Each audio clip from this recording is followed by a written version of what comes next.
Hi, I'm Professor Warwick Dunn, or everybody calls me Rick. I work at the University of Liverpool as a lecturer in metabolomics. So the main goals really are to train the next generation of researchers and to be able to take metabolomics from what was 10 years ago was only being performed in specialist laboratories to be able to be performed in a general laboratory, and so to expand the use of metabolomics.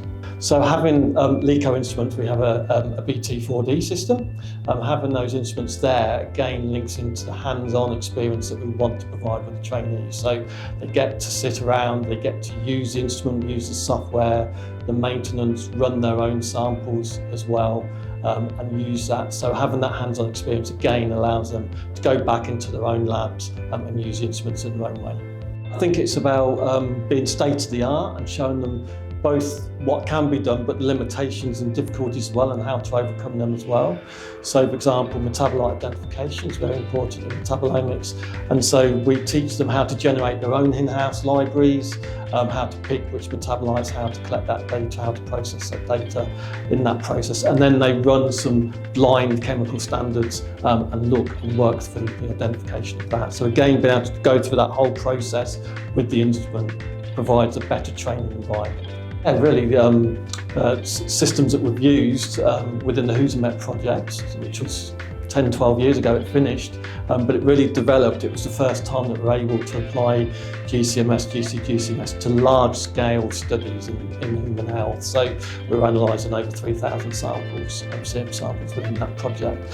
Before that, we couldn't even do 100 samples appropriately. So being able to use this technology, get more information, get it quicker, but being able to do it for large scale was really, really important.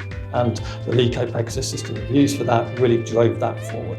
In metabolomics, we're moving more from the fully untargeted approaches where we're not quantifying, reporting concentrations of metabolites, more to be able to do a hybrid, what we call hybrid or semi-targeted methods, where we can target and quantify some metabolites while still having that discovery phase untargeted aspects of it as well. So, for example, for the gut microbiome, being able to quantify short-chain fatty acids, aromatic amino acids and their metabolites, while still looking at everything else that can be produced, or most of the other things that can be produced.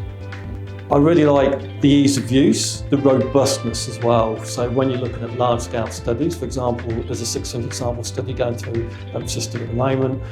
We know we can just put samples in the autosampler, leave it to run. We're getting good quality and robust data, but also instrument downtime is minimal compared to some of the instruments that we know.